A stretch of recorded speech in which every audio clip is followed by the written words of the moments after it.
This is the Unchained Man, where we rip off the mask, break the chains, and face the fire. No fluff, no victim talk, no soft takes, just raw truth and the discipline to rebuild yourself from the ground up. You want comfort? Wrong show. You want power? Welcome home. Welcome, everybody. It's the third installment, episode 3 of The Unchained Man. I am Jose. I am the host. I have a couple guests here waiting in the background. Today is going to be Happy Wife, Happy Life. I chose this topic because I do believe it needs to be at least talked about. I've gone through some things in my life with where this kind of pertains, so I have some, I guess, what you say, real life experience with this. And yeah, let's just dive in and talk about this whole happy wife, happy life. I'll give you my take real quick before we jump in, and it's kind of um, it's again, it's a double edged sword. It's yes and no, but oh, here, let's see. Hold on. I'm gonna give you guys some because in I know maybe a lot of you guys are not religious, but I don't care because I am. So I'm going to read a passage where in the Bible it does say some things. So in here it says, oh no, I can't. Okay. I'm gonna read you this before. Okay, husbands, love your wives as Christ loved the church and gave himself up for her, that he might sanctify her, having cleansed her by the washing of water with the word, so that he might present the church to himself in splendor, without spot or wrinkle or any which thing, that she might be holy, without blemish. In the same way, husbands should love their wives as their own bodies. He who loves his wife loves himself. And then it says, however, let each of you love his wife as himself, and let the wife see that she respects her husband. So, like I said, it's a double-edged sword. And with that, let's talk about it. Let's bring out John. What's up, John? Howdy, howdy. Sorry, Doing good, man. sorry about the whole. I like to. I'm gonna start incorporating at least verses of the Bible. But anyways, how are you? Yeah, absolutely. Good, man. And it's a good perspective, right? We don't see a lot of that if a person is religiously slanted in a way, or they're kind of centric on that. It's a great thing to bring in because look, religious or not, that piece of literature has been around for centuries, right? Millennia, really, and it's Yeah. been translated, it's been adapted, it's been adjusted a little bit, but there's definitely some root knowledge there that's going to help everybody out in the end if they pay attention. So Exactly. And what do they say? It's the greatest story ever told, right? It's the greatest story ever told. So absolutely, yeah. yeah, I definitely want to incorporate that. And oh, let's get another thing out. So I started a Discord for anyone that wants to join. It's the Unchained Man. Unchained Man. I don't think I put podcast in it, but anyways, you guys can search it up. And it's one we can talk about anything, anyone's welcome, and we could talk about more men centered problems and solutions. And then there's also a piece, a voice chat that I'm gonna start a Bible study, so that anyone wants to jump in. So I did this because my brother as well has wanted to join a Bible study, but he lives about an hour and a half away, so he can't get to the Bible study here in town. So I'm Okay. hoping that he joins that Bible study and we can go through over some things. But anyways, if you guys want to join the Discord, be more than welcome. Share your thoughts, ideas, experiences, anything you got. So, with that being said, Absolutely.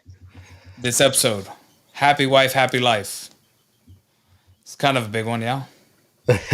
Yeah, it's definitely a big one, and I saw the topic. I mean, we talk behind the scenes through different channels and different groups that we're both involved with, and we've known you what now, a couple years going on, and catch up with each other here and there, right? But I Right. saw this topic and I'm like, this is one that I think is so misinterpreted. It's like one of those things where a guy says it in passing, almost like a bunch of guys hanging out at a barbecue cooking, and the wife will stroll by and, hey, thanks for doing the cooking. And they'll say it between each other, right? Happy wife, happy life, you know what I mean? But it should be kind of the end of it right there. Shouldn't be too much more than that read into it, other than a passing phrase in my mind. Right. Like it shouldn't be expanded into like this is your entirety of thought. Do you know what I mean? And I think people tend Right. to do that, and they take that and run with it like at all costs. Happy wife, happy life.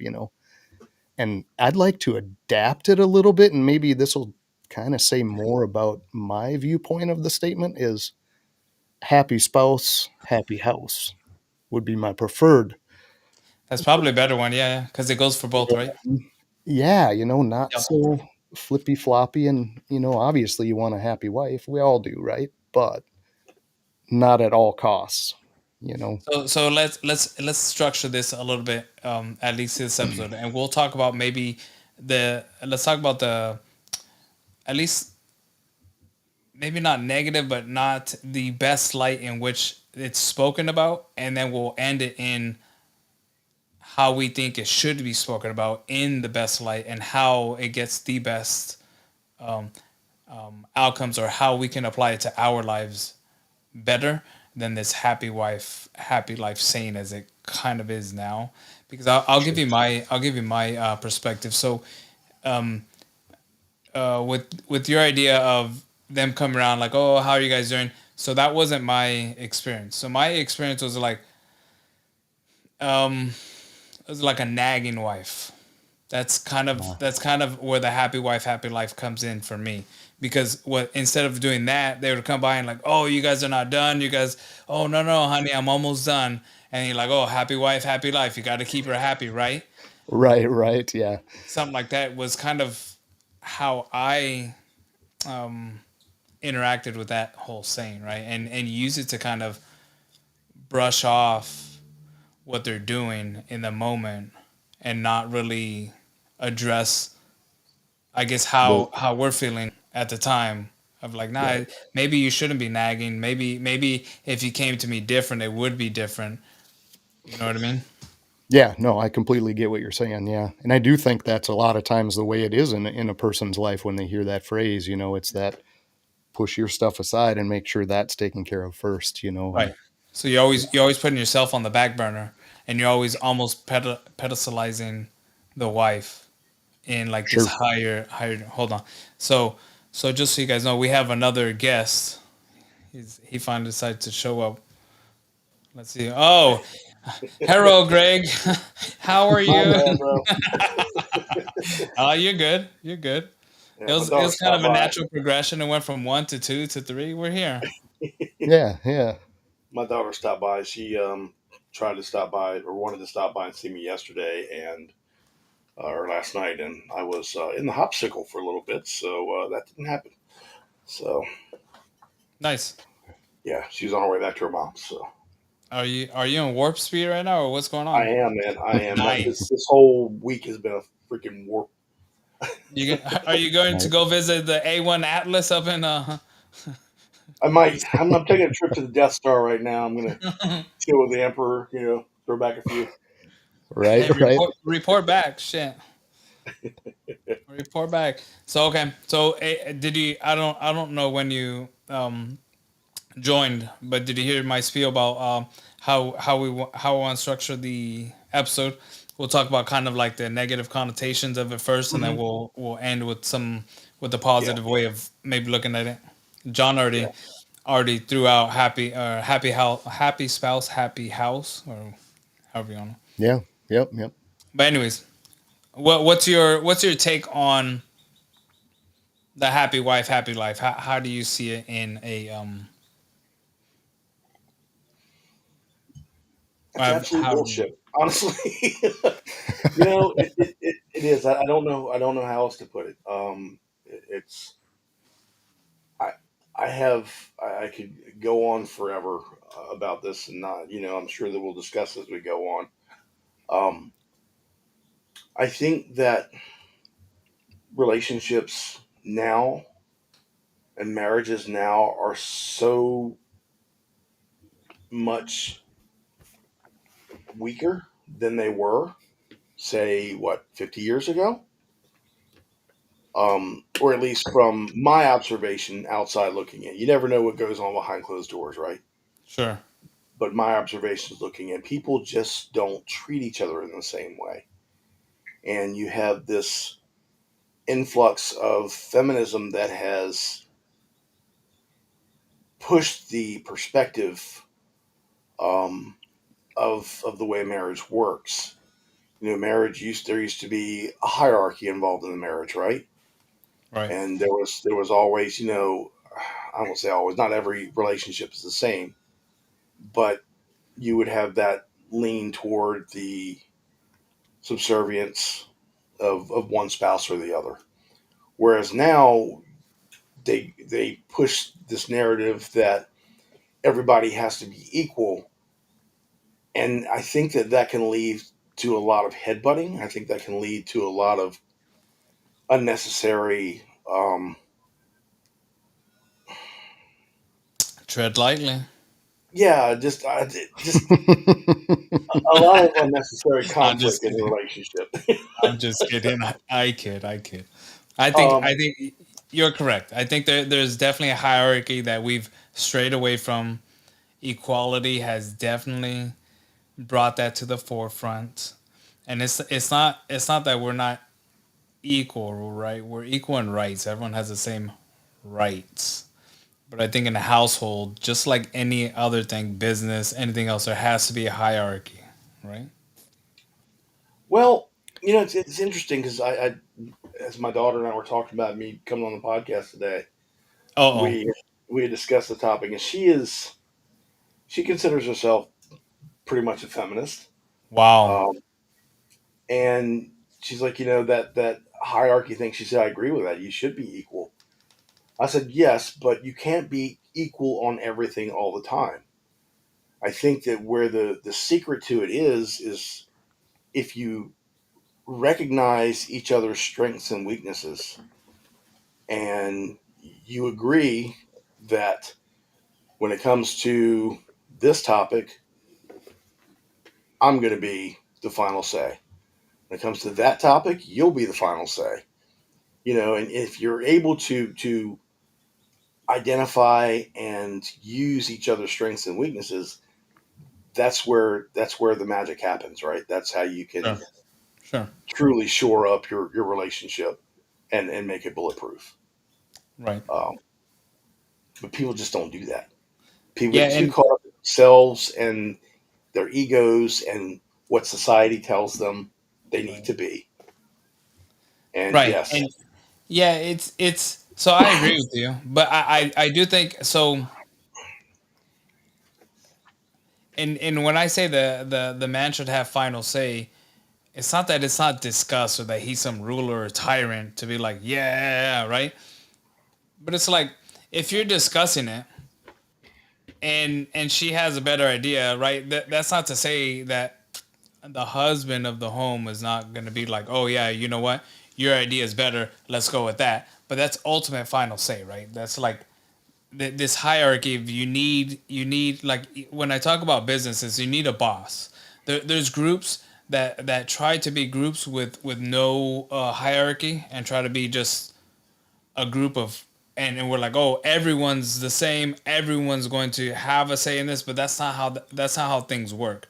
You always need someone who's going to be the final say, and then it, they look at submission as something as negative, but it's not. It's just underneath, right? Like, or you're serving someone, just as in religion, man serves God, woman serves man, and then serves God, right? Like it's like, I mean, ultimately it's God, but it's his chain. It's his chain that works well, and it's worked for thousands of years, right? And all of a sudden we switch it up, where I do think that these terms get conflated in the negative where maybe they shouldn't, because they shouldn't be taken as negative. But even like Jamie saying that they're roles, right?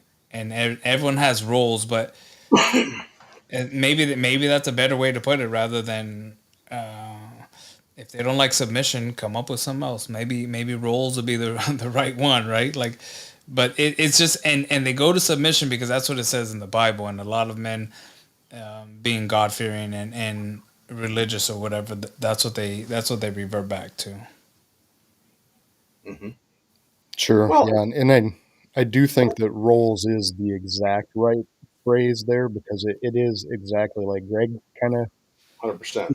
alluded to is that I'm going to fix the car. When the axle breaks in the car, I'm just going to go out and fix the car. I wouldn't expect Jamie to do Yeah, that. At the same time, I'm going to do some things that, a lot of men see as the typical female role. Like I cook almost all of our meals. Like if there's gay. food to be ate, I cook. I just do.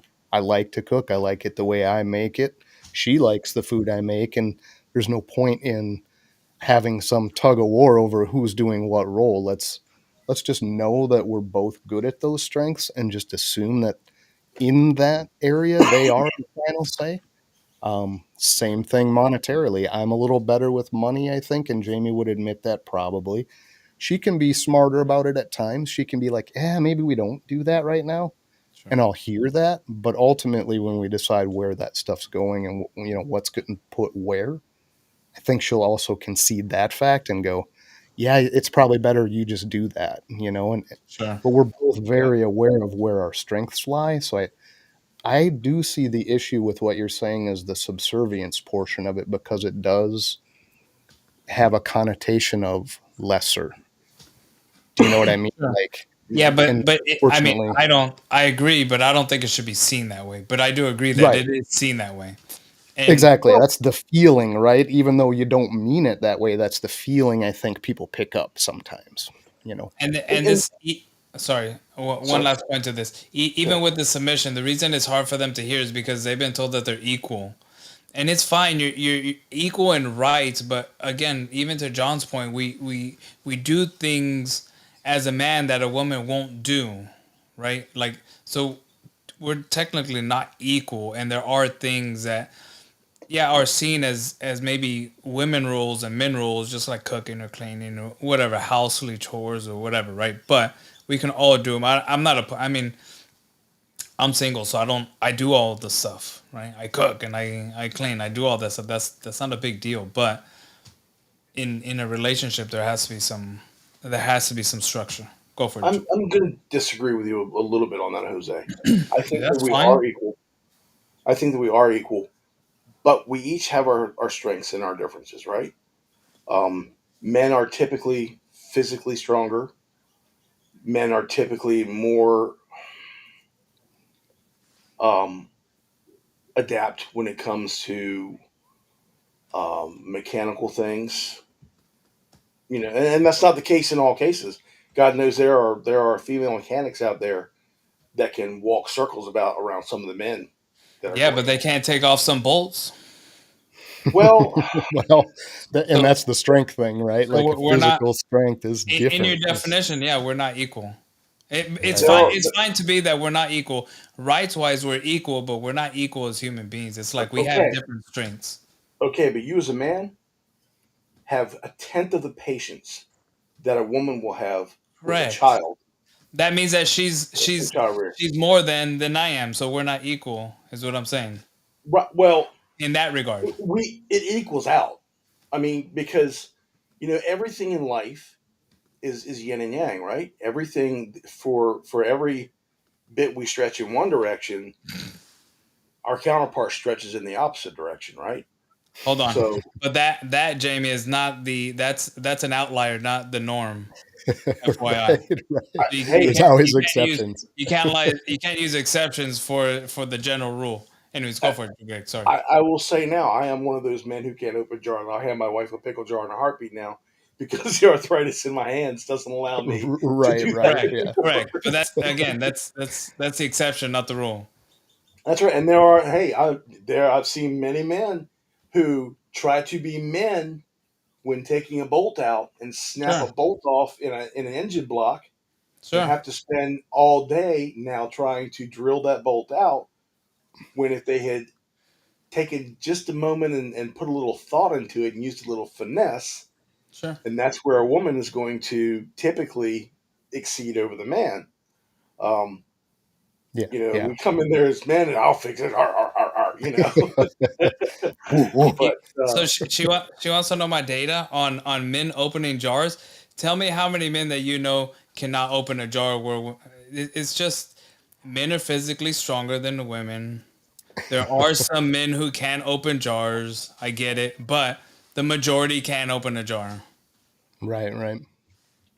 I know several women, Jose, who could kick your ass. I'm just saying. I doubt it, but it doesn't matter. It doesn't matter because again, exceptions don't prove the rule. It's like that. Right. We can't get away from that. And a lot of people want to argue the exceptions, but you can't argue the exceptions. There are rules for a reason. And will I say some women are stronger in some areas than men? Yeah, of course. So childbearing, they're fantastic. There are men who do great childbearing, me being one of them. However, I'm the exception, not the rule. Hold Men, on. You've born children? sorry, not bearing Time out. children, raising children, raising children, I wa- Okay. I was about to raising leave children, and just I, go, raising children, this conversation was about to be over, friend. right? I was like, what? right? Jose. We don't know. Men can have children these days, apparently. Yeah, Just yeah. kidding. Not true. Bullshit. False. Not true. But I mean, generally speaking, we're gonna say men and women are. I'm going to say, generally speaking, men and women are not equal. Equal in rights, but they're not equal in. They're not equal as people. I We agree. have I our mean, strengths and we have our weaknesses. Where women, like you said, the yin and the yang, women have their strengths that kind of complement our weaknesses. We have our strengths that complement their weaknesses, and there's that yin and the yang. So it's objectively true that we are not equal. But in the concept of yin and yang, that is in fact the concept. Two equal parts in the circle. Is it not? yeah. Well, and I think the difference again, it's always about semantics and words. Yeah, So when you use a word like equal, the issue becomes: are you saying the same, or are you saying equal value? And that's where people have the issue when they hear right. equal, they equate it Yeah. to value rather than the same. Yeah. We're not the same. We are definitely not Definitely the not the same. same. Uh huh. Are we equal in value? Absolutely, in different regards. That's where I think we're having this issue right now. And that happens with semantics I, over I'm and just over. Yeah, I'm just playing politicians are devil's advocate here. fantastic at that. But Taking that words yeah and twisting semantics, you know what I yeah. mean? So, Yeah. And that's why I was trying to make the distinctions. We're equal in rights, if you want it, because this is the semantics that he's talking. We're equal in rights. Like we all have the same rights. We all have the same value. However you want to put that, but we're not equal as people. right. As like human beings, we're not equal. We're That's objectively true. Yeah. There isn't a human being out there that's equal to me, period. Whether Period. it's a man or woman, Right. if you put it in those If terms, you want to right? get We're down That to the was nitty gritty, correct. Uh that huh. was the yeah, we're thought that just I was not. processing. You took it right Yeah. out of my head. Yeah, and it's true. I mean, it is true, but you do have to, I think, carry a little awareness into conversations that things will be heard a certain way. So it, to me, it's super important. And I know this drives Jamie nuts, and it probably drives everybody I talk to nuts. But I'm very careful about being direct with what I say, and then even going a little overboard to make Hmm. sure the semantic isn't turned the way I don't intend it. Do you know Sure. what I mean? Hmm. Mhm. Um, It's I don't know. important. It's definitely Yeah, important because again, people will and they don't, maybe they don't know that they're doing it in the moment, but they will. Yeah, they think they heard something, but it's how they're hearing it, not that they're listening to it, right? Because they're waiting to respond to what you're saying rather than to listen to what you're saying, just to respond, right? But Right. right. again, Yep. semantics. Let's not get caught up in semantics. Anyhow, so back to the happy wife, happy life. So would you we've talked about this backstage, right? Like, so the man who what do you call it? Um, Who I don't know. adheres to the phrase or whatever? The one Adheres. that Okay, let's go with adheres. I was looking for another word, but adheres. And I went totally blank. Adheres to this phrase. What do you think about the man that adheres to, who wholeheartedly believes this phrase I in the think negative way that we're that is proposed, like that I see it in anyway. I think that if that's dependent upon one thing, and that would be, does his wife share that same value in reflection? And what I mean by that is does his wife feel the same about him? Because I think what we have lost in the art of relationship is the point that when you enter into a marriage, especially a marriage or it's a relationship, yes, but I think it goes to a different level as a marriage. You are no longer yourself. You are now in service to another human being, regardless of what's that. Yes, there are times where you break away and you do your own thing, but your life now is dedicated and in service to that individual that you've chosen as your partner, just as theirs should be in service to you as well. Not to get religious, but the Bible teaches this, Mhm. and I know that the Quran speaks a little differently about it. Um, and way differently about it. yeah, I'm That not going distinction. to get into that. I'm going with the Christian values that I know and that I was raised with. Yeah, yeah. Right. But and I'm not a very religious person, believe me, but I was raised with Christian values. And I think that we've lost that because I think that the feminist mindset has brought in that, how many times, especially now like with social media, you scroll through social media and you see this chick on there who's like 19 years old saying, if he doesn't make 100,000, he ain't for me. Um, and they have been led astray. They've been led to believe Oh, that, maybe that warp speed kicked in. There it is. There it is. All right, you're back. oh, that drop out. I'm sorry. Just a Oh, little you were bit. good on my side. I could hear you the whole time, but yeah. Okay. Oh, maybe I it's just would me. say maybe they've been led to believe that, that a man should be in service to them. Hmm. A man should pay for everything that they want. It's that concept of, what's mine is hers and what's hers is hers and none of what's hers is mine. I think that's where the chain gets broken, and I think that's where it's the pitfall that a Hmm. lot of younger relationships are falling into, is because they come into it with a sense of selfishness versus a It's position of service. it's his fifth wave of feminism. I do believe it's feminism, Jamie. Sorry to disagree, but I do agree with what she's saying. Right, neither partner should neglect their needs of the other. Of course, yeah, that's exactly right. I completely agree with that, but it did start with feminism. That's where that movement started. Um, Right. that is where that began because prior to that, in the let's go back to the 40s and 50s, you did not see that until in the 40s. Well, I guess in the 50s you probably did, but you didn't see it. And Jose, I think we talked about this before. Mm. In the 40s, what happened? The country went to war. All the men were shipped off to war.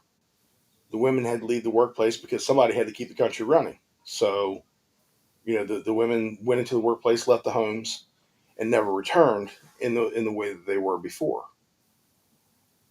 And that started a path down a slippery slope, I think. Um, and if you open your eyes to it, it's a you know back then a family could support itself on a single wage. Right. Now families are struggling to stay afloat on two full wages. Um, What do you think? What happened? The women entering the workforce, right? yeah, I In not that they weren't in the workforce, but that they entered the workforce in this grand scale, which then made wages dip. absolutely, Yeah.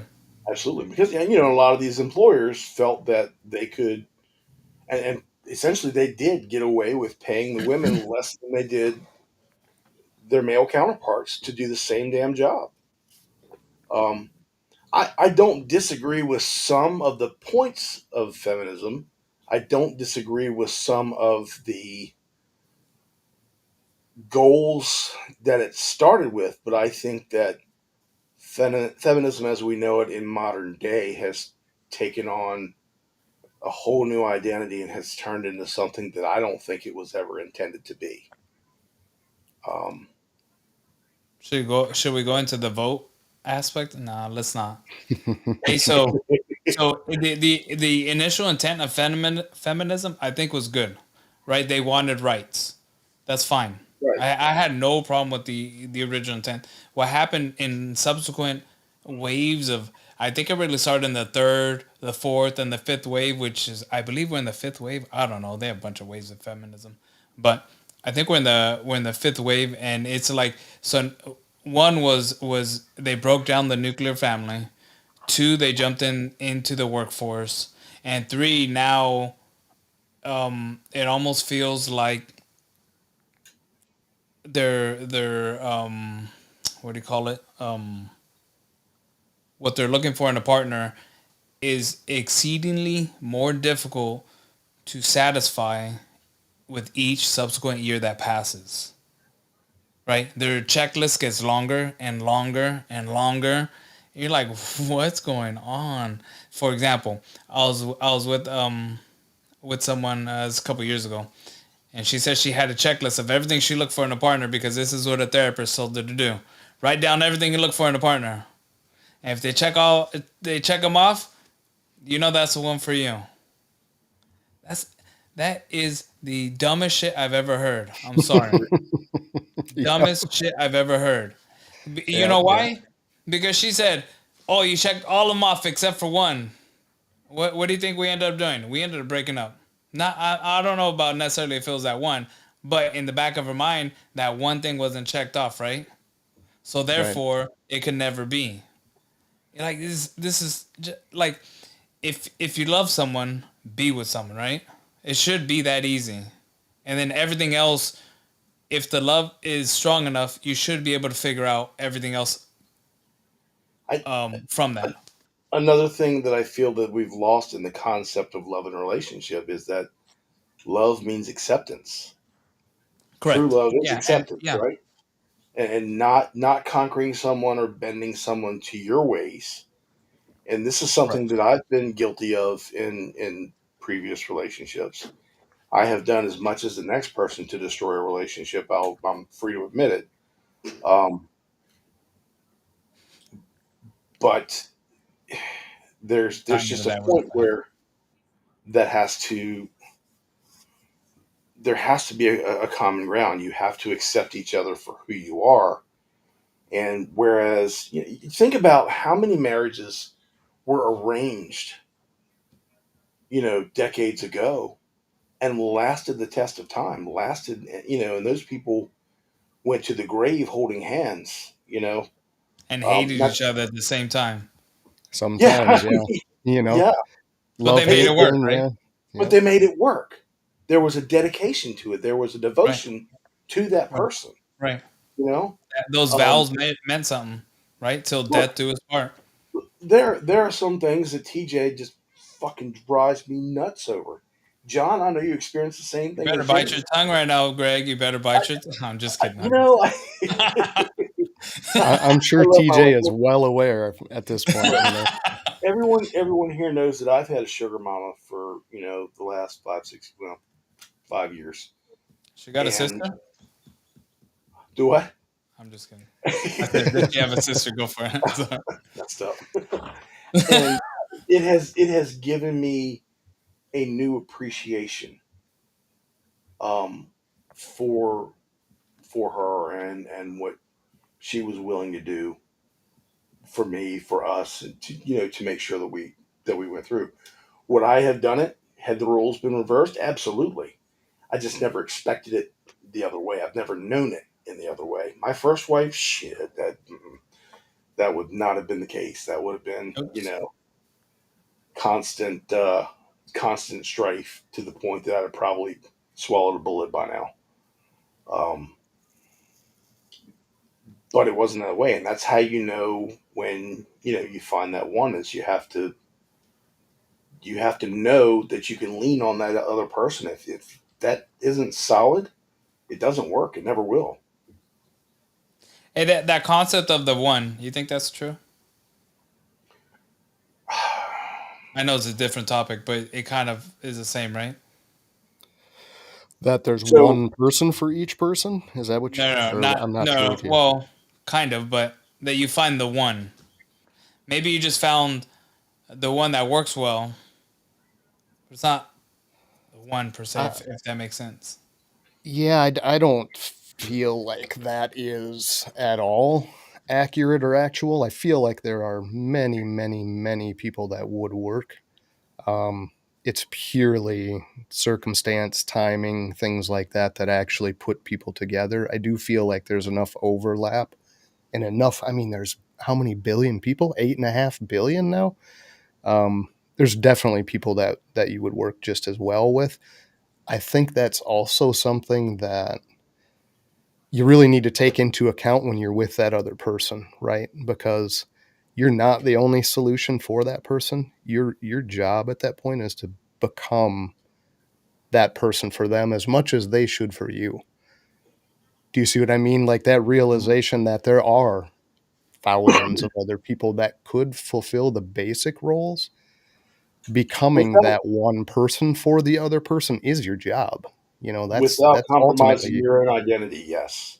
yeah, yep. Well, well, on that, my identity, it should be one identity, right? So, in this joining of lives, it should be two lives joining into one.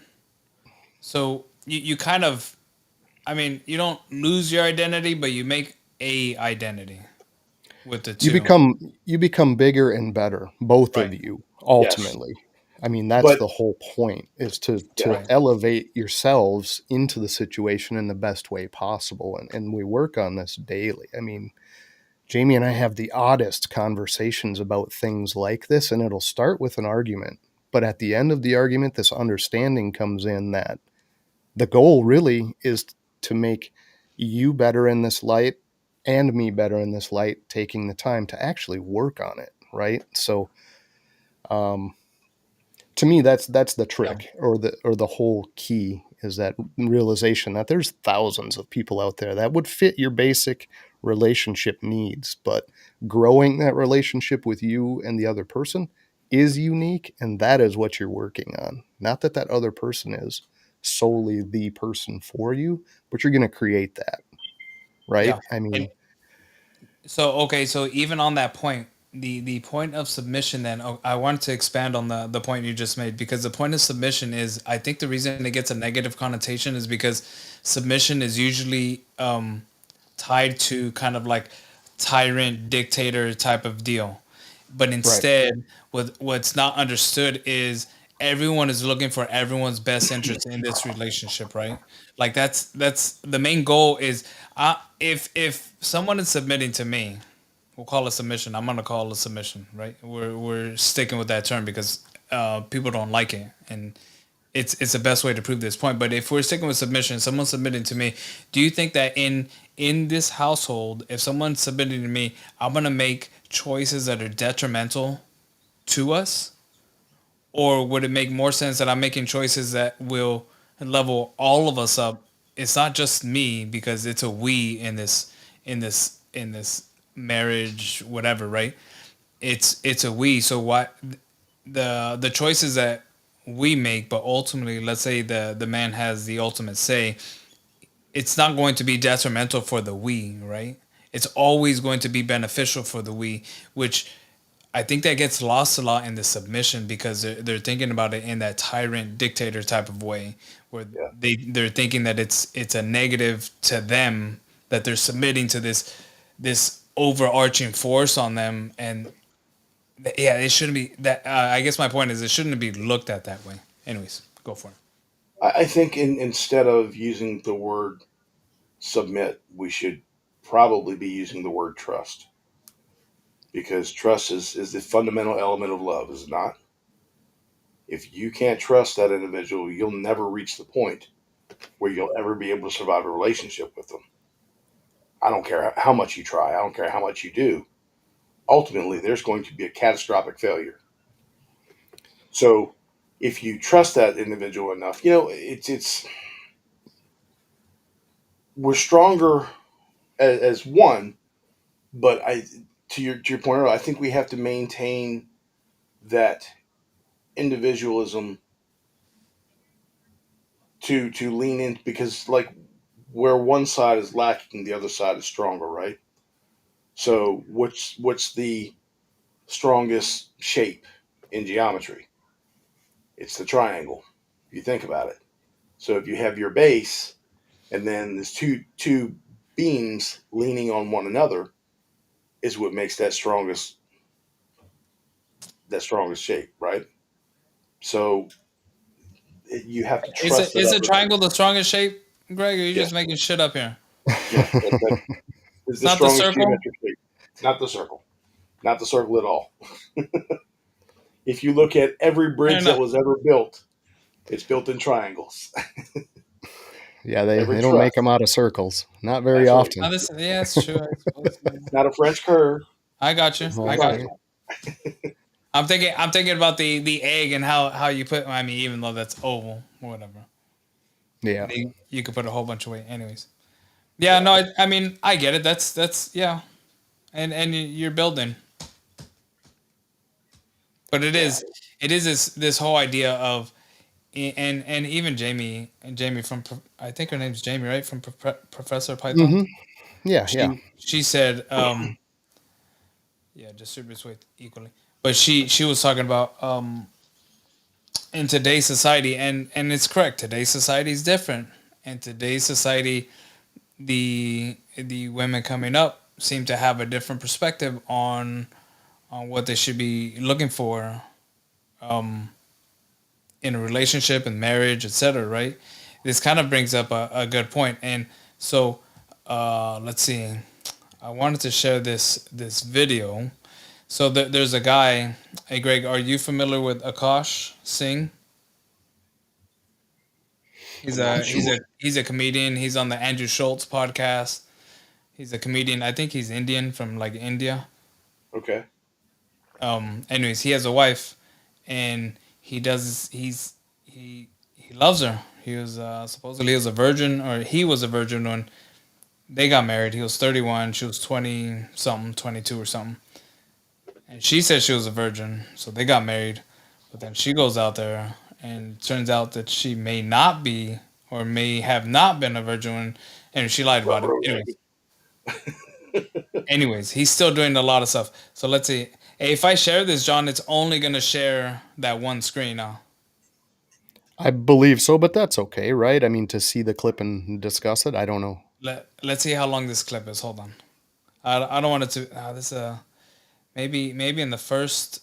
Jamie, that's a solid comment there, by the way. I'll pop it up here in a minute. I want to get Exactly. only the pieces. Okay, let's see this piece here. And I Okay, do want to go back to that topic too after your clip here because 100%. what we touched on there, I've got a pile of I was opinions and thoughts I was on. just about So, to say, I think that topic is in an episode in itself. which one? right, right. The Jamie's comment there. feminism and the timing and Oh, I'm sorry. I was Many talking about distraction. Many Jamie's distra- with Okay, the okay. So timing so and distraction. let's do this, but it actually plays well because this clip is of kind of sums up what relationships are. Not all relationships. I'm not even maybe even talking about in general, but this is how a lot of relationships in the younger generation now kind of look like, and I see a lot of people pushing this kind of stuff. So let's see. I'm gonna do it here. Oh man. Hopefully, don't read the the this. Okay. Anyways, Don't read the comments. no, no, the oh shoot. Hold on. I need to turn on the. Hold on. One there. Can we hear it or not? We can hear it. Yep. Okay. I don't think the audience can unless Let's it's see. on Hold the on. stage. How do we? Oh, it's not on the stage. Oops. You can add it Oh, as right its here. own Okay. little Okay. window. Okay. You know. Here. There you Let's see go. this. Okay. If it's on there, we can hear it. They should. Yes. Yep. All right. Let's go. Dates Brown. Yeah. Akash has been with one girl in his life who is his Hear that? wife. That's my wife. That's an So Indian this woman that is was like important loyal to me. through and through. Different. My wife also hadn't had any sexual partners, so that helped us connect a lot more. Let me ask you this. wow. Do And I you Can't believe hear her? it. If you've seen her, then it's hard to believe. I How do remember we I do was this, just like, Sean? what? do you think? But she was like, she was I'm 22, not I was 31. There was an age sure. gap. Sometimes I When you Whatever. share your screen, I think you have to allow the Okay. audio as She well. she can hear. She can hear and see. Okay. So let's do it again. Let's do this piece again. Say that. Hold on. I'm Tell gonna rewind me. it. Helped us connect a lot more. This is not my. Rewind it, pause it, and we shall. Okay. Now we'll share. Here we go. So Now listen I to, thought it was I'm not dating my women. Period. Which is the corniest human being outside of a criminal to me. Period. Akash only dates Brown. I Akash was- has been with one girl in his life who is his wife. That's my wife. That's an So Indian this woman that is was like important loyal to me. through and through. Different. My wife also hadn't had any sexual partners, so that helped us connect a lot more. Let me ask you this. And Do I- you believe her? If you've seen her, then it's hard to believe. I remember I was just like, what? But she was like, she was 22, I was 31. There was an age gap. sometimes I get so painfully nostalgic for college. So I was popping my pussy and living my best life in these white boy frat houses. Damn. You didn't say that. Tell me you did not just say that. All right, so boom. I've said for years, I really don't care what people got going on there. There's other pieces. Let's see if I can find the clips of. Let's do this. Would say. I don't know if you watch The Boys, but I love him on The Boys. I never watched that show, but like he's on my hall pass list. Yeah, oh yeah. Chase Crawford, Jacob Elordi, Just Austin gives you an idea Butler, of- and who else? Who else? Michael B. Jordan. I love a pretty boy, which is why I like Chase Crawford, Michael B. Jordan. They're all so pretty. Okay, to look at. Dean Thomas from the Harry Potter movies. Okay, she brought up a list of men that she would ultimately have the hall pass for unprovoked. That's not weird. What kind of porn do you watch when you use a vibrator? Okay, not gonna lie, I don't watch porn while using a vibrator. What? I just think my imagination is vibration Anyways. enough. That gives you an idea. Whatever. We'll remove it. Anyways, so the where did Greg go? There he I is. think he stepped away. Maybe had to use a restroom or something. Anyways, so there's another video that shows. There he is. There's another video that shows that every time he goes into like he's proposed to her a couple times, and he went in to give her a kiss, and she like gives him the cheek almost every single time. They don't have any videos or pictures of him trying to kiss her and her kissing him back on any, even on their wedding night. She still gave him the cheek. So it's like. And she even says it on one of those podcasts that she's really only with him for the money. She says she loves him, Crazy. but I think she loves the money. She doesn't love him, right? And Right. that's kind of this whole, I know the thing said, but that's kind of like that's simping, right? She's never going to, no matter how much he's trying to keep her happy, she's happy, but he's not happy. And it should be a two-way street, not a one-way street, right? Even on some of these other ones, what Greg said earlier was where she says on that podcast, my money's my money and his money's my money. Right? Like, I don't want. She also says if she had money, she would have him sign a prenup. But if a man ever asks a woman to sign a prenup, that's a red flag. And you're like, wow. She's all Give her that Hadouken and send her to the side. Right? But he's been on podcasts. So do you guys remember that whole Will Smith deal where they were making fun of him for the entanglement that Jada Smith had? Yeah. Yeah. Yep. So he was one of the ones that was giving Will Smith the hardest time about this. And you're like, maybe you shouldn't be doing Wow. that. Yeah. Anyways, Absolutely. let's go back to your. So then that plays into what you wanted to talk about. Yeah, I think we had touched on it, and Greg talked a little bit about it, and I 100% agree. Going back to that wartime feminism, and what feminism was about to begin with was actually super understandable, and actually what feminism still is. Yes, it's been adapted 5 stages or waves or whatever we're talking about, but it's different parties taking that core ethic and altering it. You see this all the time in society, right? So you do have a core ethic in feminism that's extremely important. I do think at the time it was pointing out some glaring issues in situations we did touch on, right? People being married their entire life under this inescapable bond, even though they wanted to many, many, many times. That's not necessarily a great situation, but I don't think we in any way should return to that. I think through this feminism and women being moved into the workforce through war time, guys are gone, we've got them going into the workforce.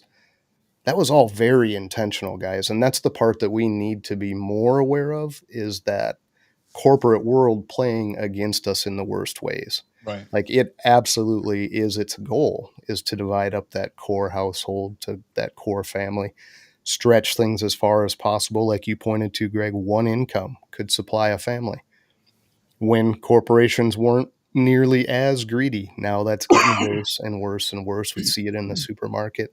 So our awareness needs to shift to the fact that this is all very planned and very structured and very intentional by these other parties to create the mess we're in. But let's be aware of why it is what it is, and not take terms and issues out of context and make them. I'm a huge semantics person. I'll beat this up until I die, because the words you use do matter, but use them in their original intent, right? Like, and this will probably get me booted too, and booed and hissed, but like our whole COVID process, as soon as you take something and you call it a vaccine and it doesn't prevent the disease, that is not a vaccine. You can't change the definition of vaccine and make it fit 18 different things, because now society's all screwed up. They don't even understand what words mean at some point. If you contort them and twist them enough to your own device, you got a lot of problems. And that's the kinds of things that are happening with feminism. People that had the wrong idea about it hijacked it, pulled it into their label, and now they carried that along with all these other things that have nothing to do with feminism, you know? Um, and again, I think some of your stronger men or more internally secure men are going to realize that. They're going to see the value of it and what it could do for them in the right way. And others are going to demonize it. They're going to slam it. They're going to make reasons why this is what it is. It's not feminism, guys. It's all these adaptations that people have drug into really poor goals in the end. Well, there Um, are radical outliers in every pocket of idealism, right? So, absolutely, my point. Yeah, and that's what's happened, and it's yeah, taken over that word and carried it forward in the worst light, and yeah, that's what people are now adapting to and going, it's feminism's fault. Well, no, it isn't. It's the people that brought that in under their umbrella and used it as their own device. yeah. So It's um. Dang, I I had a don't. Have thought you about ever heard the Paul Harvey "If I Were the Devil" broadcast? no. um, I don't know. It's how long it is here. Let me see. But he touches on that, and there are points of society where if you listen to that, and this was a broadcast he did back in 1965, and it just touches on everything that is wrong and crumbling our society today as we know it. And one of the points that he made was, I would, force the woman out of the home, force her into the workplace to create that division in the home. Um, Absolutely, yeah. and it really is it's worth a listen to. I'll send it to you. And It's okay. So ponder this. So even though the corporations started it, the fact that it's been adopted almost en masse in our society has changed it now, even just from an idea to how it is, right? Yeah, Like it's absolutely. that is how society operates these days. It's not it's no longer an idea of I mean it's almost come full circle, right? Because feminism now is past the idea and it's in practice. They are practicing it and it's not I mean the only way to stop that is to revert course, right? To reverse course, not to but I mean how what that looks like people coming out of and not people women coming out of the workforce in mass. That's the only way you reverse that course, and that's not going to happen. So No. because I that don't in really know itself would cause a how else to collapse happen. now. Right. Yeah, and I I understand this whole idea of equal rights and opportunity, but even rights are not equal. To this date, rights are not equal, and there's a lot of things that men have to do that women don't have to do, and or even that women get privileged to that men don't get privileged to. So in theory, that sounds great, and I agree. Equal rights, definitely equal opportunity. There's no reason for there not to be equal opportunity for anyone. But equal rights, like one for example, and they say it a lot on these podcasts, is when we have to sign up for the draft, we have no we have no say whether we want to sign up for the draft or not. We have to sign up for the draft at the age of 18, and women don't. They never have to sign up for the draft. So they never have to be in harm's way, and they shouldn't. I'm not saying that they should, right? That's not. I'm not arguing for them to be signed up for the draft. That's not my point is that it's not equal as much as we want to say it's equal. It sounds good in theory, but it's not. Like I, Right. I've seen a reel where that was made.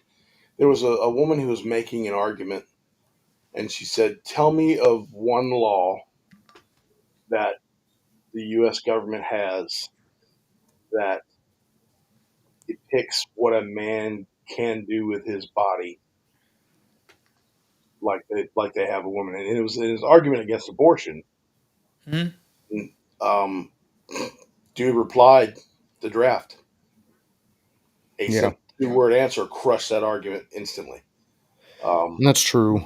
I think a bigger issue we're having now too, and we're seeing the ripple effect, is that this idea of unleveling the playing field to make it more level, and that's just never going to work. You can't have incentive programs. You can't have things added into a system that make an unlevel field expecting a level result.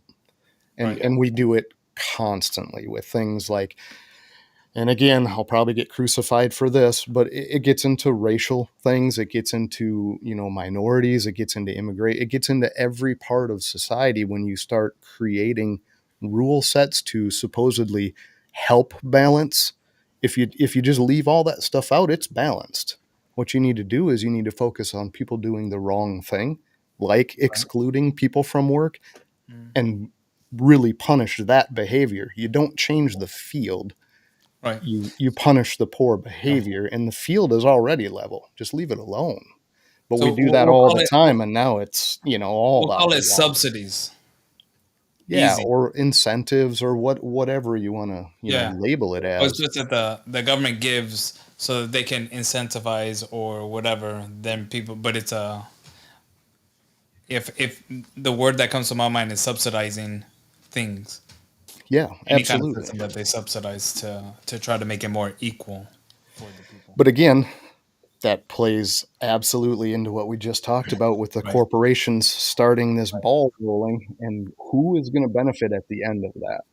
Not all of us. Those Mm-hmm. top 2% are definitely going to rake in on all of these changes, you know? And we need to be, you know, aware of that and have these conversations like this. Like you talked about reverting the feminism, you know, going in reverse and taking back some of those things.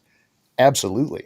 We need to become aware that that is the right direction, see what it's creating, and actually make positive changes toward that. But to Yep. just ignore it or to adopt, you know, what they're putting out there for this garbage is never going to end well. It's just Yeah. not.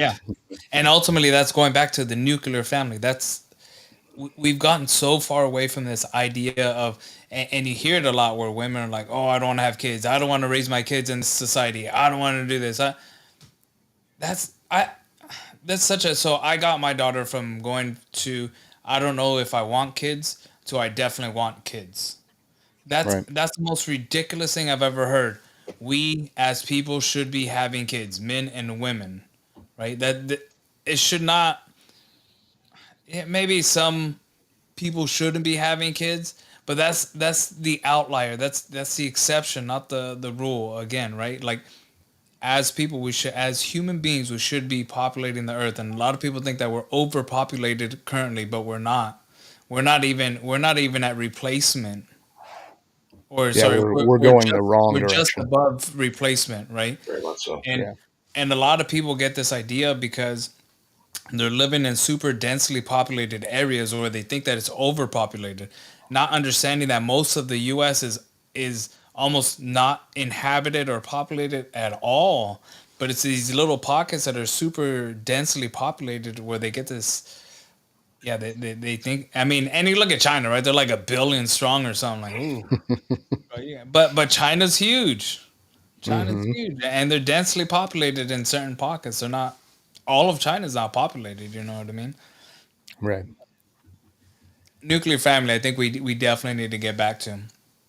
100%. Absolutely. And that's by design. I mean, that was very calculated, that whole process. There's Right. documents out there a person can pull Right.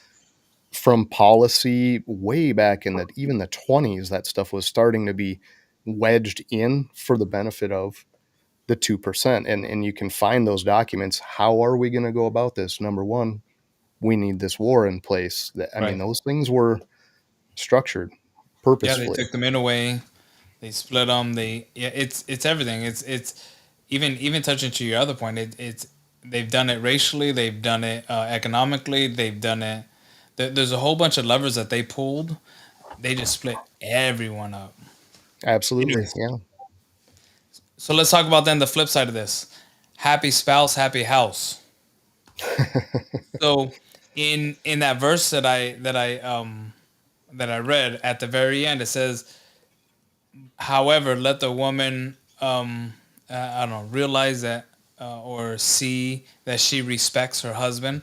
I think is kind of bringing that quote full circle, right? Because yeah, this idea of the husband is trying to make the wife happy, but even as some of the people in the comments said, the wife needs to in turn, right, also make the husband happy, right? It's a give and a take on both sides, right? And even to Greg's point earlier that how do you have these lasting marriages for 50, 60 people dying still married?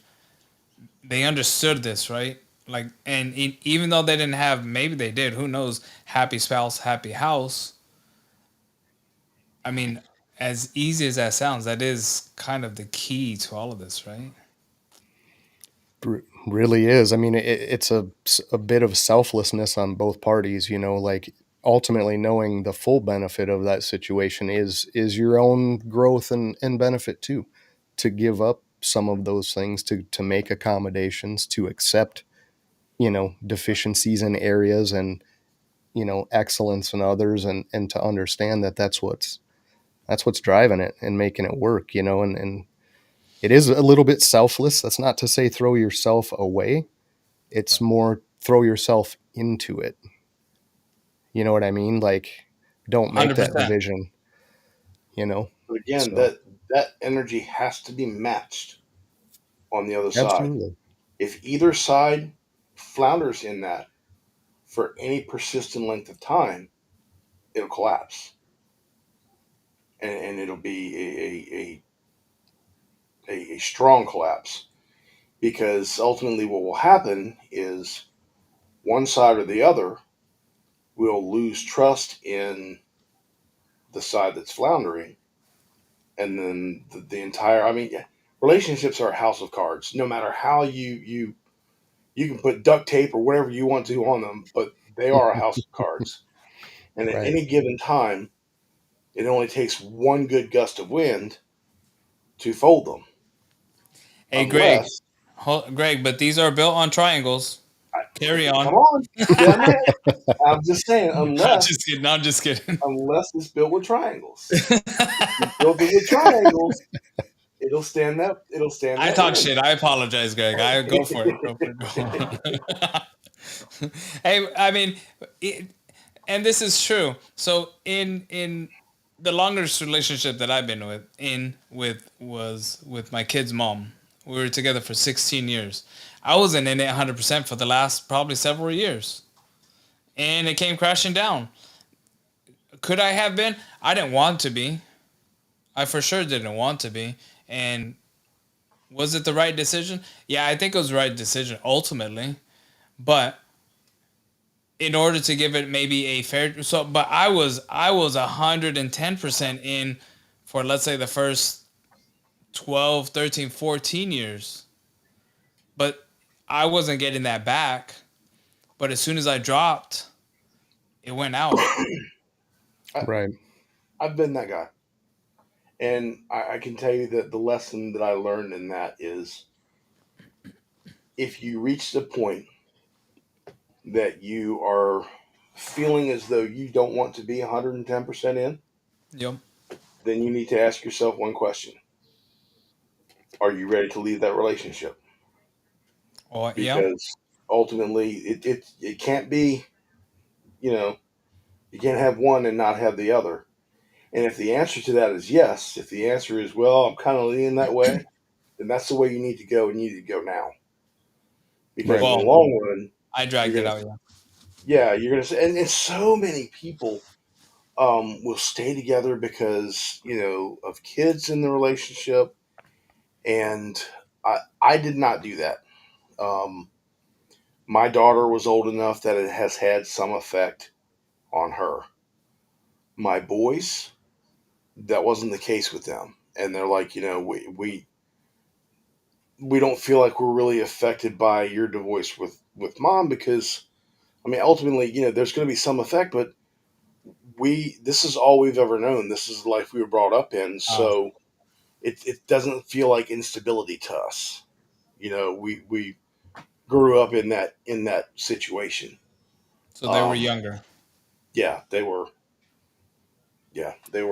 younger.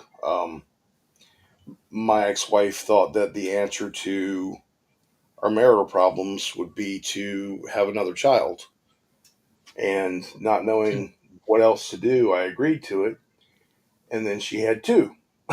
She had twins. Nice. Yeah, Bonus. Ah, yeah. And then she took on the attitude of, well, I've got you short, and now you're not going anywhere.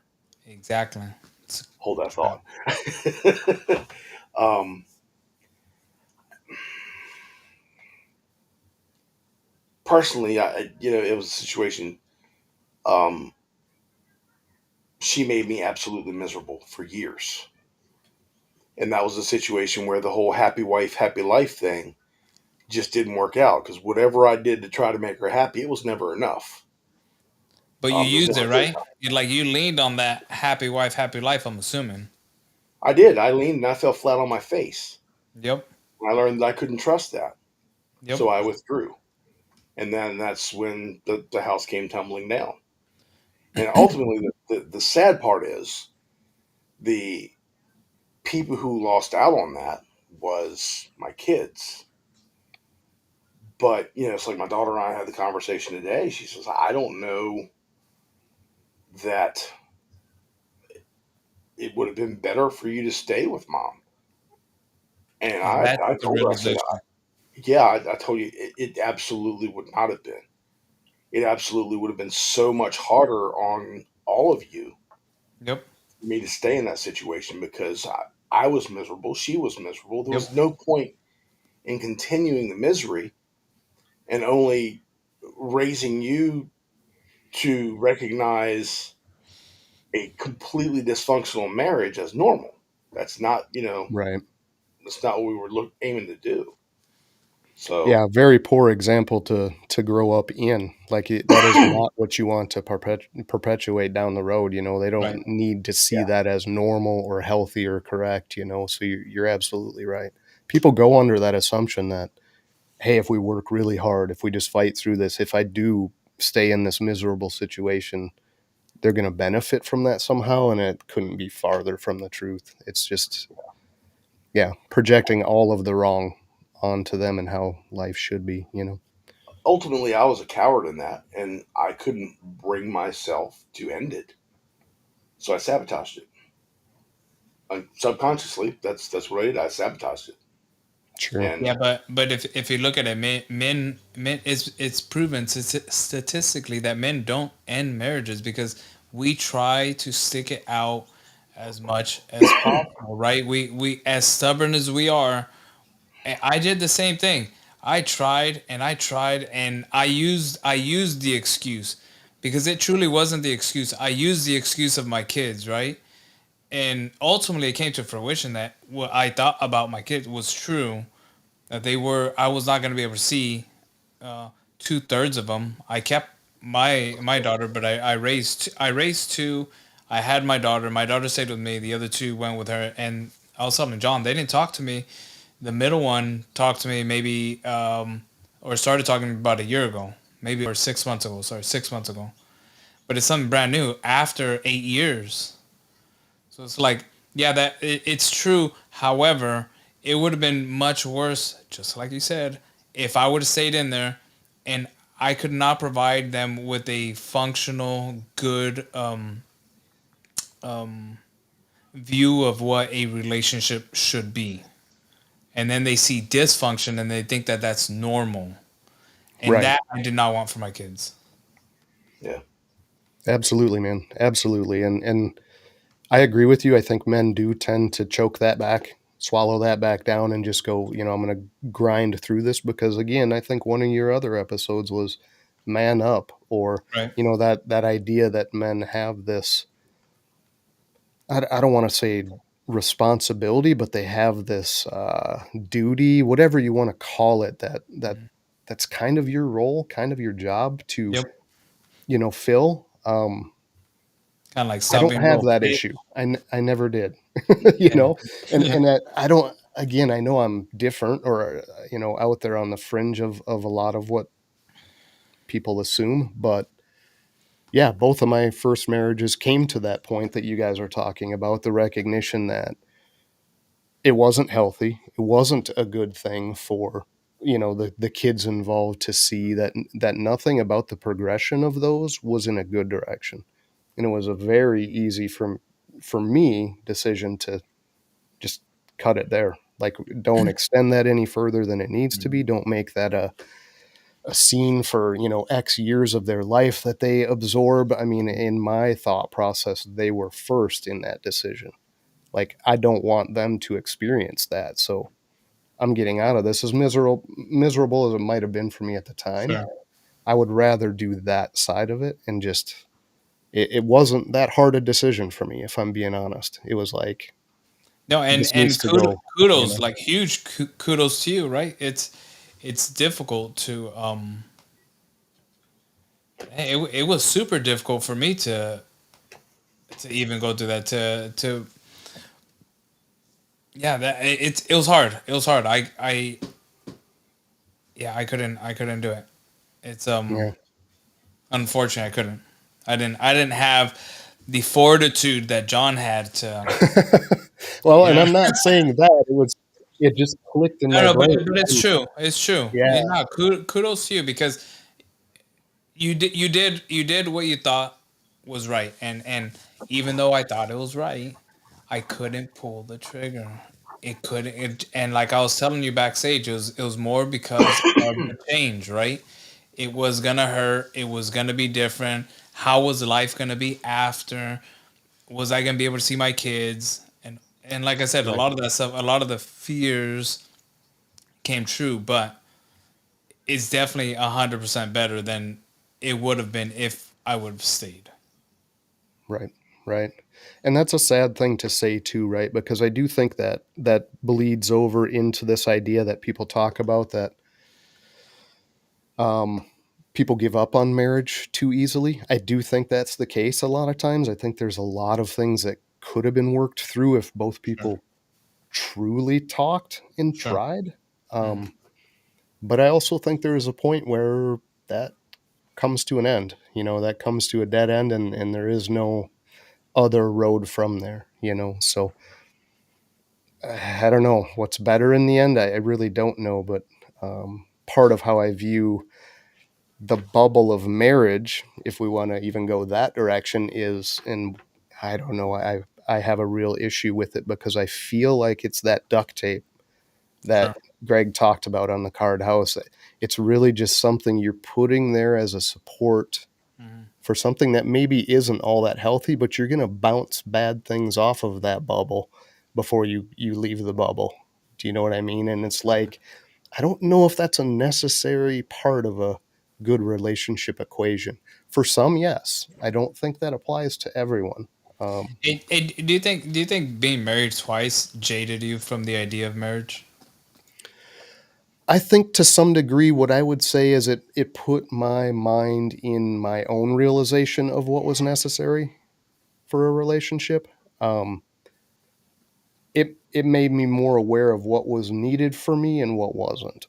And I do see it as a negative force on my relationships. I see it as something that I would take into account outside of what's truly healthy as an additional Mm, prop toward doing unhealthy things just to keep it together, if that I got makes sense. you. Yeah. Um, so yeah, I think everybody's going to be a little different in that for sure. But I mean, I would tend to agree. I mean, I tend to agree on both. I still see the how do they say, the sanctity of marriage. I think marriage is still a good thing, and I think it's more of a good thing in early years, if both parties truly want marriage for the right reasons, right? No marriage to trap someone, no marriage that no one can leave, but instead you're vowing your life to this person, that kind of stuff. But I do see the idea of not needing to get married because it's that thing, like you're hoping this piece of paper or whatever holds it together rather than um, leaning on the relationship itself and the two people in the relationship to hold it together. right, I Right? feel like it's almost like a patch on a hole, right? So like if you're not working to fix that hole, that patch is not going to help you no matter what you do, in my mind. So it feels like it's kind of a, I don't want to say a pointless thing because it does mean a ton to certain people. To me personally, it means nothing. My attention and my effort goes towards the whole. I don't want to focus on the patch. Do you Mhm. know what I mean? Mhm. Um, and as long as I think that intent and that effort is there, and you truly do invest in that in a positive way, you're going to have a very strong relationship at the end of the day, with or Yeah. without that bind. With or without the marriage, I agree. I agree. Yeah. And it will, even in today's society, marriage is for to me, marriage for the woman seems to be more of a safeguard rather than a true union of two people. And not all. And this may be even, let's say 50-50 of the women out there, but I don't know what the percentage is, but it seems like in like the greater idea of marriage, it's and like that clip that I played with Akash, right? His wife was like, if you make me sign a prenup, I would divorce you right away. I wouldn't even marry you. I'd leave you, because they're looking at it as a security blanket. I seen videos of women back in like the 50s or whatever, 50s, 60s, and they're asking them what they look for in their partners, and they say someone that's nice, someone that's caring. Like they said all these wholesome things. Never did money get brought up. Never did 6 foot, right? Like right now, it's kind of like the ideal person is a 666, right? Six figures that they make. They're over 6 feet tall, and the other one, yeah, you could probably guess the other one, Right, right. but it's like it's a small tiny percentage of people, but they're looking for it's not it's not materialistic, but it is materialistic, or let's say superficial things in people rather than the good qualities in a person, is what I mean. And even with that So list that I said that she had to tick off all these lists, they were superficial items. They weren't right. There's an entire culture built around superficial expectations that for the life of me I can't bring myself to understand. I just Well, can't wrap my mind around the concept. yeah, we touched on it too, Greg, and it's consumerism. I mean, we've been absolutely groomed to idolize things like that. I mean, that is the root of consumerism. That's what they want us for. That's what they've groomed us for through all of these structure breaking movements and changes they've made over time. They're producing mass consumers. That's all they want you to focus on. It's true. Not Perpetual what's good consumption. or right. Yeah, absolutely. And they've Yeah. done a really good job of it. Like a vast majority of the population is not even aware that that's the case. So it's scary, it's terrifying, but that's the stuff we really do need to like pay attention to, make everyone aware of, and put out there constantly and reinforce the correct view Well, of that, you know. how do they get you to assimilate to the masses if they have you so perpetually consumed with consumption of what they want you to hear, what they want you to believe in? You never have time with that cell phone in your hands to create an independent thought because you're Right. constantly being inundated with 30-second video clips and doom scrolling. right. Right. There's more of a correlation of that term doom scrolling when you really think about it. Right. Oh, absolutely. They've created that, you know, and they, like I said, they're very successful at it because we're not stopping to look around. Like Right. just stop and look around, and it's pretty obvious. It's pretty easy to Yeah, see. There's nothing hiding out there, you know. But yeah. Well, yeah, it's wild. the other part of this, and it may be even a whole nother podcast, but the apps, right? The dating apps. You guys are not part of this, Oh but the my dating apps God. make it a Yes. make it a totally different dynamic out there, right? So easy to Hmm. swipe and swipe and swipe and swipe, right? And you talk about superficial maxing right there, like that's nope, nope, Hmm. nope, yep, nope, nope, nope, nope, right? Like You and know it what it gives them reminds me of?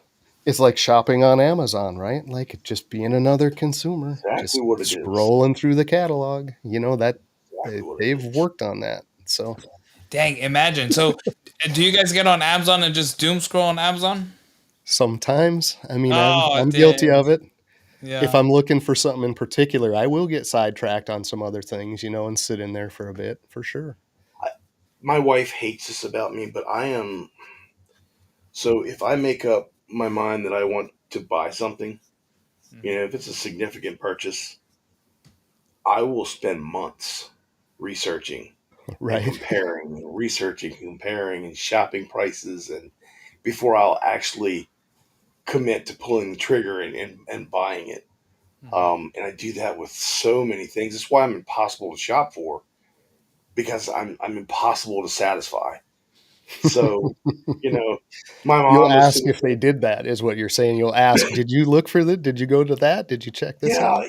well, I don't. It's not even that. I just, Yeah. um, I am very particular in my. I'm impossible to shop for because I'm. If I want something, I don't want. If I want a hat, I don't just want the hat. I want this hat with this on it and this color.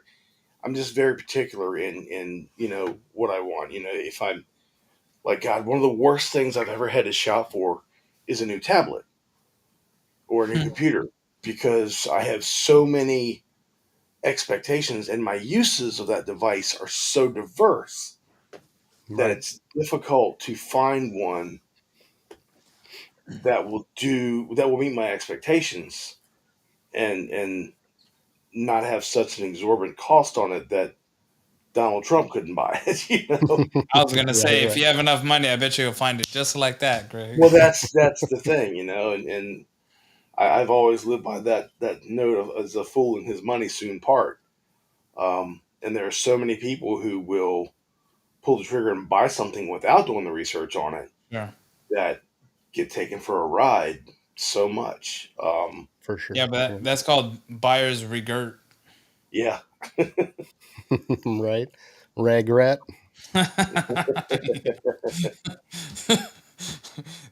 That's when that comes in, and yeah, I definitely don't have. Yeah, I don't know when the last time I had buyer's regret is.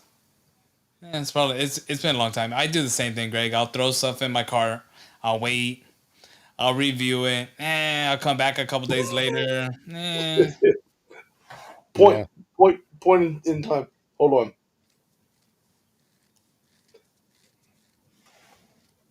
My Amazon cart currently has 36 items in it. So Yeah, yeah. I'm horrible about it, man. I am.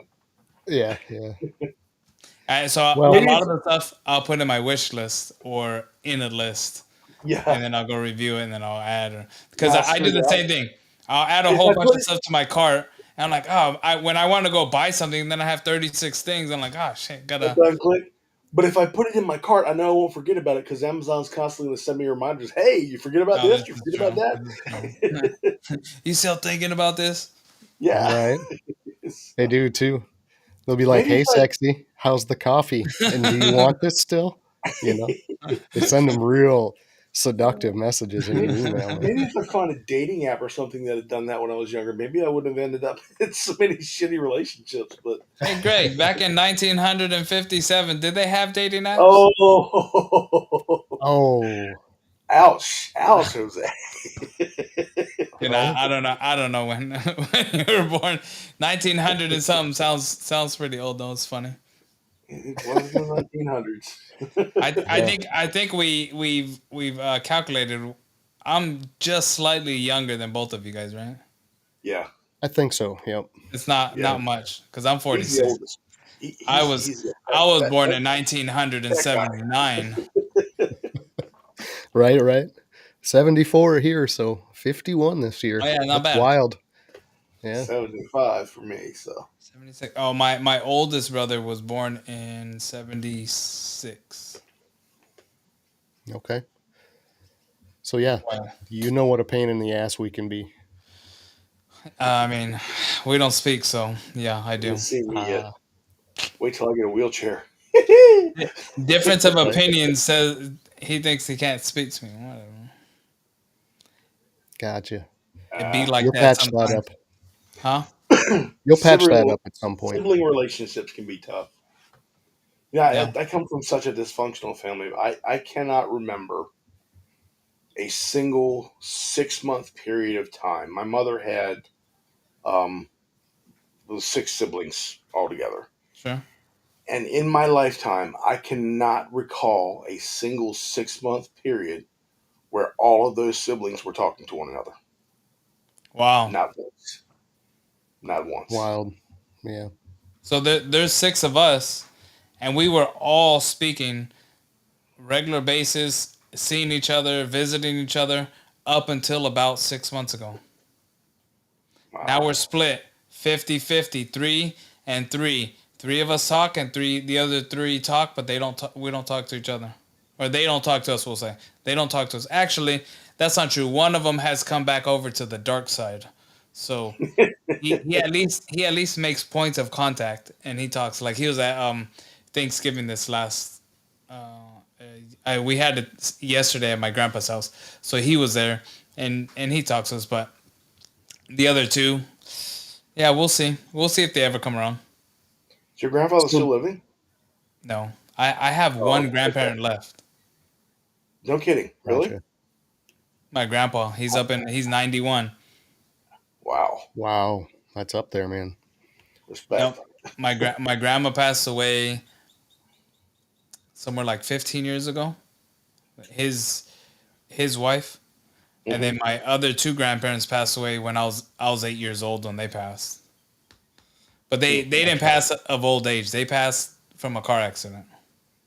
Okay. So this little sidebar that we kind of just brought up kind of made me it something dawned on me in the process of that. Now you talk about that split in siblings and how, Yep. the family life was dysfunctional on both your parts. My case is the opposite. I talked to both of my brothers. Actually, Jason, we're in business. We've been in business together multiple different times throughout life. But I do wonder if there's a correlation in that to the way these things were viewed that we touched on earlier, and why maybe it was such an easy decision for me at the time to just cut those situations off. Maybe that recognition of that dysfunction. Oh yeah, absolutely. Do you know Because what when I you're mean? Like raised in maybe chaos, What do you yeah, when mean? you're No, raised in no. chaos, it's not chaos, it's normalcy. right. And I Yeah. wonder if that's kind of some of what we're perpetuating when we move into these different relationships and show that to young people, and just push that can down the road in a sense where knowing that in my brain that it wasn't right at the time made that decision super easy for me. Do you know what I mean? And I don't Yeah. mean that to sound like a stoic thing or a, correct thing, or I'm better than anyone. It was just Yeah. like a no-brainer. It was just like, this isn't how it's supposed to be. What? So Yeah. But what? So I'm not following. So what are you correlating? well, the difficulty in us making that decision to move on, like the two of Yeah, okay. you had that dysfunction in your past, and I wonder if Yeah. that played a part in that The new view of dysfunction In in the in the family. hesitation. Well, okay, right, but right, but the in the hesitation.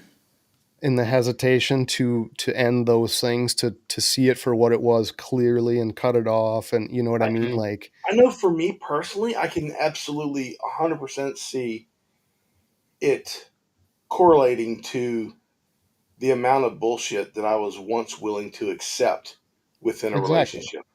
I yeah, can tell you Oh, I see. I that see where you're going. I see that where you're that limit is much lower now with the right. age than it Well, and you've was learned, right? before. Yeah, Yeah, but yeah, I can completely. So I'll put it to let's see. I'll put it to you because I have given this thought, right? Because my brothers, at least two of them that stopped talking to me at one point. One of them is back, but there's always been this when you have brothers, it's kind of a competitive nature, right? And it's this nature of it's just competitive. Who's better? Um, the three brothers that don't talk to me are two older ones, and then the one right below me. So there's six of us. My two youngest brothers do talk to me because we think more freely, more openly. The two older and the one below me, they don't. They're very close minded. They think they're one track ponies, right? They think one way, and if you don't think that way, they don't want to talk to you. Oh, time out, time out. Six siblings, all brothers. I have five brothers, but there's six of us, all boys. Yes. Your poor wow. mother. No, no. Hey, we were. Bless her heart. If we weren't in line, my dad would fuck us up. Anyways, Right, Yeah, so but she didn't have an escape. She didn't have that daughter she could take and get away from you ruffians on. never right, mind. I was right. gonna make a joke, but never mind. Anyways, Spit it out. Come on. no, no. What? So kind of right. One of my brothers is gay. Okay. Well, okay. Not was, he is. But I mean, that's kind of I was gonna say Now let me ask was. you this: Wait, what? Do you we think converted him. that No, no, I'm just kidding. do you think that your mother played a part in that? I don't think so. I mean, there was so much testosterone running through that family. I don't know. He I don't know how much he gets along with my mom either, though. I mean, he still talks to her, but he's distant. He's across on the East Coast in Tennessee. Like he moved away Okay. from us as soon as he turned 18. Okay. But again, topic for another. But anyways, Yeah. she kind of had a girl, right? Feminine qualities. Anyways, um, what was damn? What was that? Wow, What that was I question at? fucked him up, didn't it? You were describing like the split in like the mentality of closed-minded versus Okay, yeah. open-minded, and So even maybe shortly after, no, maybe it was a couple of years ago. So you can see the shift in how they thought, but I didn't do much of it. I pushed back on it, and I would talk shit back to them, and we'd get in arguments, and I didn't stop talking to them. They stopped talking to me, so I would still talk to them. They're my brothers. Like I don't. There's no reason for me not just because you have a difference of opinion. I don't care what you think on certain topics. That's fine. Everyone's you have your own opinion. That's fine. I don't care. Like, but they care so much about my opinion that they would rather not talk to me than just let my opinion be my opinion, right? gotcha. Um, Yeah, yeah, but so did it play a role? I mean, I don't know because I would still talk to them if they wanted to. Because the thing with my kid's mom was more like a lot of the things that she was doing to me. It's almost like I had to endure while I was Right. there. Right. Otherwise, I can leave and remove myself, which ultimately I did. But while I was there, if I was going to be there, I was going to have to endure this. With my brothers, I don't have to. right. Right. I just don't talk to them. Yeah, But and it was just a curiosity's sake. I mean, it was just something that dawned on me as you guys were talking about, the dysfunctional background, if that's how these things, and they talk about that being perpetuated through, sure. generations, and when it's not addressed and fixed and I don't want to say corrected, but a different path taken at some point, that just gradually gets worse and worse and worse and worse down the road. Sure. Do you know what I mean? Where it's just not stomped out or redirected and challenged. And that makes sense. But my parents are still together, even though I mean they've had their challenges in the marriage. But it's kind of silly to think that no one would have challenges, right? And Right. they've worked through them. And for the most part, it's been a good relationship. Relationship. I think it's on that end would be more influential than on the brother side of it. I think Gotcha. if I would have seen my parents be if my dad was a lot worse of a husband to my mom, then maybe that would have been different in my relationship. If my dad was more involved in our lives and maybe not showing us how to be men, but just showing us how to be men, you know what I mean? Instead of having to Right, figure it right, out for ourselves. right. But it sounds like a decent example, though. I mean, at least you had, At least that, yeah, yeah.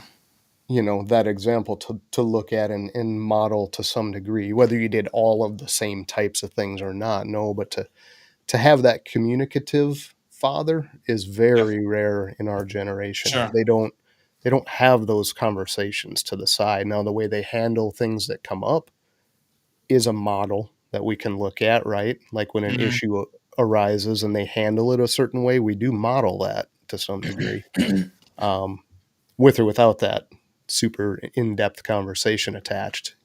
Sure. But Hey, and actually, maybe that is, and maybe you do have a point because in seeing my dad stick it out with my mom, I kind of felt that I had to stick it out, right?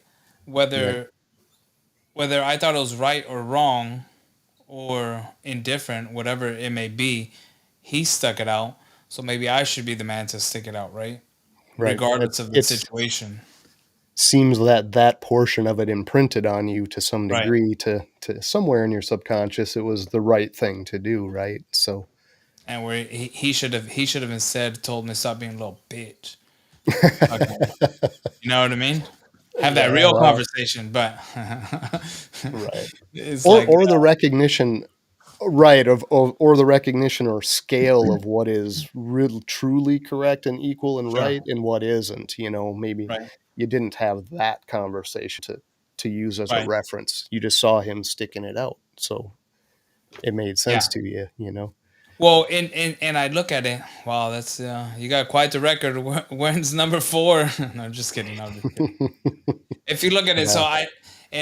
I do a lot of that. I do a lot of the comparison from how my dad was with us and how I am with my daughter, and it's night and day because me and my Right. daughter talk, and sometimes she asks for advice. A lot of times she asks for advice, and sometimes she just wants to listen. But when she asks for advice, or even if she's not asking for advice but she's doing something, I'll tell her and I'll talk to her about it. Right. This is good, Val. Yes, sir. um, but and that's where it's a lot different. Where I feel like I can talk to her, and my dad could have talked to us too, but he's old school Mexican who like figure it out, Right. leave me alone kind of deal, right? I'm like, yeah. I mean, to a degree, it's fine, right? It did ultimately make us men. Maybe it was like a we took the tougher road to become men. Right. Yeah, When it trial by fire kind of a. yeah, when it Yeah, could have yeah. been easier, fucker. Yeah. You know, and that too is hard to say where the actual benefit lies, because, you know, Yeah, going through difficult things is part of life experience. I mean, sure. like, you truly don't learn certain things without those bad occurrences and those negative, you know, impressions. You do need to take some of that with you, and don't take it with you permanently negative. Look at it as the positive for the message and lesson learned, right? Sure. It's the dwelling on the negative side of it that really puts people in trouble. Like, take that negative situation and see that as a growth opportunity, right? Right. And bring it forward in positive, because everything is just an experience at the end of the day. So Agreed. Yeah, yeah. We're not victims here. We are no, not no, victims. no time for that. We are lions, and I'm a victim, damn it. And my feelings hurt too. That's why you're in warp speed away from that trying issue. to get the That's trying to probably get the why I'm fuck riding the out. Benadryl prednisone train here. Jesus Uh Christ. oh. Are they suppositories, Greg? They No. better not be, or you better shut that camera off. Exit only, He's sir. like, hold on, I got it, How, I got it. how dare you violate my premise? Yeah, yeah. I mean, it's fine. I don't hold any resentment. I mean, my dad did what he did. He did what he thought was good. It is what it is. I am the man I am today. I mean, it's really because my dad. I mean, not really, but a lot I'd had to do and come to my own. But Right. Yeah. It's a great topic, man. And I do want to just reiterate, like, the importance of a show like this, to get away from just our normal podcasts and the things we're seeing in our community, and just talking about the reptiles and daily ins and outs. But yeah, mental health stuff, and actually being able to dance around these topics like we are, and really address different perspectives on them, is super important. So I appreciate you for putting this kind of thing on, man. I think it's a great deal. thanks for you guys jumping on and talking. Shoot, honesty or honestly as well, right? It's like a lot of people want to talk about it, but when you get down to the nitty gritty, they don't want to talk about it, and it's hard Right. for people to actually talk about it.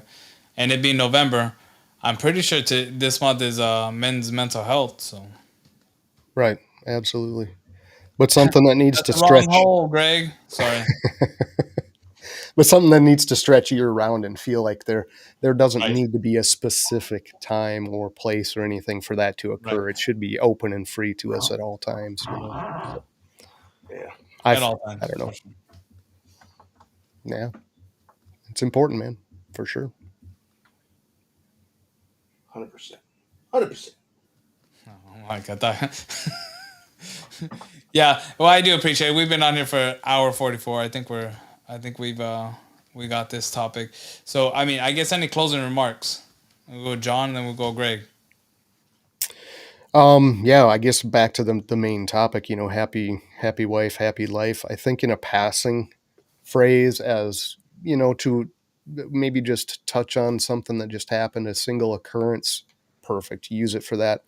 Let's not take this into a complete approach or mindset as to how a relationship works, right? So if you're going to do that, I think we go back to what I was talking about, happy spouse, happy house, and make it a little bigger inclusive bubble for everybody's sake. It's all I got for the topic. I guess it's pretty clear in my mind.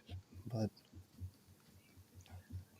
Again, I'm just going to say, life is about being in service to others, whether it's serving your community, serving, your friends. But the one person you should be serving the most is your spouse, because that's the individual that you're going to lean on the hardest. So you got to make sure that you're as strong a pillar for that individual as they're going to be for you. So don't forget, one hand washes the other. absolutely, man. Nice. Yeah, and I mean, I agree wholeheartedly. It's each needs to make each other happy. However that feels to each person, they should figure out what makes the other person happy and strive for that. With both people happy, it makes I think a strong and lasting relationship. And I think the only to be honest with you, me personally, I think the only person we should be serving is the Lord Jesus Christ. But that's me myself, and I mean with that, everything falls in line as far as everyone wanting to do good for everyone and being servants of, I mean, first our household and then servants of our society to just be better people. I think it's pretty clear on how to be good people. It's just doing it in practice is probably the most difficult, but we Right. grow. We grow year to year, and we can get there. We won't be perfect, but we Yeah. can we can get close. So I say we love each other and love thy spouse, right? Happy spouse, happy house. I like it. And with that, I guess we say hasta la vista. Next time, Appreciate it, guys. next episode, I'll have it posted. Yeah, we'll see. If you guys want to be part of it, let me know. Hit me up on Instagram or anywhere really. And yeah, let's throw this for the outro real quick. Welcome. This is the Unchained Man, where we rip off the mask, break the chains, and face the fire. No fluff, no victim talk, no soft takes.